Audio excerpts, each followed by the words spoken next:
ഞാൻ ഈ കഴിഞ്ഞ ദിവസങ്ങളിൽ ഇട്ട പോസ്റ്റ് കണ്ടിട്ട്, അതായത് പച്ചമുളകും കരിയാപ്പിലയും നാളുകളോളം അല്ലെ മാസങ്ങളോളം എങ്ങനെ സൂക്ഷിക്കാം എന്നുള്ള വീഡിയോ കണ്ടിട്ട് പലരും എൻ്റെ അടുത്ത് പറഞ്ഞ ഒരു കാര്യം, ചേച്ചി ഇതുപോലെ തന്നെ മല്ലിയില പുതിനയില എങ്ങനെ സൂക്ഷിക്കാമെന്നൊരു വീഡിയോ കൂടി ഇടണേന്ന്.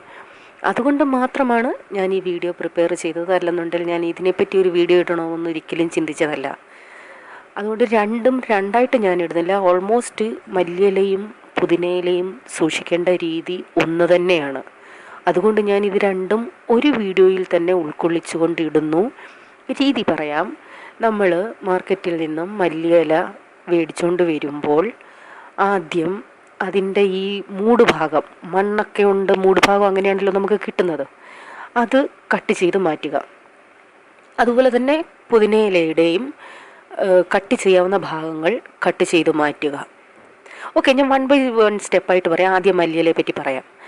ഈ മല്ലിയിലയുടെ കട്ട് ചെയ്ത് മാറ്റിയ ശേഷം അതിൽ നിന്നും പന്ന ഇലകൾ, അതായത് പഴുത്തതും ഉണങ്ങിയതും അടിഞ്ഞു തുടങ്ങിയതും ആയിട്ടുള്ള ഫ്രഷ് അല്ലാത്ത എല്ലാം കളയുക.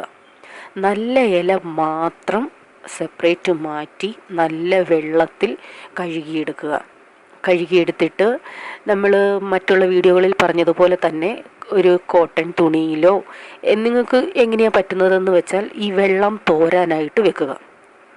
ഓക്കെ, ഇത് തോർന്ന ശേഷം നമുക്ക് ഇത് ഇത് തണ്ടിൽ നിന്നും ഒടിച്ച് വേണമെങ്കിൽ അങ്ങനെയും സൂക്ഷിക്കാം, ഈ തണ്ടോട് കൂടി വേണമെങ്കിൽ അങ്ങനെയും സൂക്ഷിക്കാം. ഞാൻ ഈ ഒടിച്ച് സൂക്ഷിക്കുന്നതിനേക്കാളും തണ്ടോട് കൂടി തന്നെയാണ് സൂക്ഷിക്കുന്നത്. കുറച്ചുകൂടി ഫ്രഷായിട്ട് എനിക്ക് അങ്ങനെയാണ് തോന്നുന്നത്. നിങ്ങൾക്ക് എങ്ങനെയാണെന്ന് വെച്ചാൽ ചെയ്യാം. കാരണം തണ്ടായിട്ട് വെക്കുമ്പോൾ കുറച്ച് സ്ഥലം കൂടുതൽ വേണം ഇത് സേവ് ചെയ്യാൻ.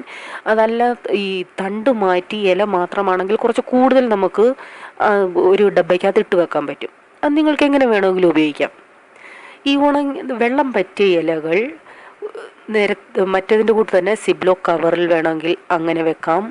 അതല്ലെന്നുണ്ടെങ്കിൽ വായു കയറാത്ത കുപ്പിയിലോ അല്ലെങ്കിൽ ഡബ്ബകളിലോ എങ്ങനെ വേണേലും വെക്കാം. പക്ഷേ ഒന്ന് ശ്രദ്ധിക്കണം, ഇത് നമുക്ക് കുറച്ചുകൂടി ബെറ്ററായിട്ടുള്ളത് ഈ ഒരു കോട്ടൺ തുണി, അതായത് കിച്ചൺ ടവലിൽ പൊതിഞ്ഞ് വെച്ചാൽ കുറച്ചുകൂടി നന്നായിരിക്കും. നമ്മളിപ്പോൾ ഒരു പാത്രത്തിലാണ് വെക്കുന്നതെങ്കിൽ ഒന്നുകിൽ അതിൽ ടിഷ്യൂ പേപ്പർ അടിയിലിടുക, അതിനുശേഷം ഈ ഇലകൾ നിരത്തുക, അതിനുശേഷം അടയ്ക്കുന്നതിന് മുമ്പ് വീണ്ടും ടിഷ്യൂ പേപ്പർ മുകളിൽ വെക്കുക. മനസ്സിലായോ? ഇതുപോലെ തന്നെ ഒരു കിച്ചൺ ടവലിനകത്താണെങ്കിലും ഒരു ടവലിൽ ഇത് പൊതിഞ്ഞ ശേഷം ഈ പാത്രത്തിൽ ഇറക്കി വെക്കുക. അങ്ങനെ വേണേലും ചെയ്യാം. ഇനിയിപ്പോൾ നിങ്ങൾ പറയാം, ചേച്ചി ഈ ടവലോ കിച്ചൺ മീൻസ് ഈ ടവലൊന്നും ഞങ്ങളുടെ കയ്യിലില്ല, അതല്ലെന്നുണ്ടെങ്കിൽ ടിഷ്യൂ ഇല്ല, ഇങ്ങനെ പറയുകയാണെങ്കിൽ ഓക്കെ, പ്രോബ്ലം ഇല്ല. ഞാനിതൊന്നും അധികം യൂസ് ചെയ്യാറില്ല. പക്ഷേ കൂടുതൽ അങ്ങനെ യൂസ് ചെയ്താൽ കുറച്ച് നാളൂടെ കൂടുതൽ ഇരിക്കുമെന്നാണ് പറയുന്നത്. ഞാനല്ലാതെ തന്നെ കവറിലിട്ട് കെട്ടിയാണ് വെക്കുന്നത്. അപ്പോൾ ഈ 2 രീതിയും നിങ്ങൾക്ക് ട്രൈ ചെയ്യാം. വായു കയറാതെ നനവില്ലാതെ നല്ലപോലെ അടച്ചു വെക്കുക. ഇതുപോലെ തന്നെയാണ് പുതിനയിലയും. അത് കഴുകി ക്ലീൻ ചെയ്ത് തണ്ടിൽ നിന്നും പുതിനയില ഓരോ ഇതളായിട്ട് മാറ്റി തണ്ടിൽ നിന്ന് വെക്കുന്നതാണ് നല്ലത്. കാരണം അതിൻ്റെ തണ്ട് നമുക്ക് ഒരു ഗുണവും ഇല്ലല്ലോ, ഇല മാത്രമല്ലേ ഉള്ളൂ യൂസ് ചെയ്യുന്നത്. അപ്പോൾ അത് നല്ലപോലെ ഇതുപോലെ വെള്ളം മാറിയ ശേഷം ഇതുപോലെ ഒരു കുപ്പിയിലോ പാത്രത്തിലോ എങ്ങനെയാണെന്ന് വെച്ചാൽ അടച്ചു വെക്കാം. നമുക്കൊരു 1 മാസം വരെയൊക്കെ സൂക്ഷിച്ച് വെച്ചാൽ പോരെ? അതിൽ കൂടുതൽ വേണോ?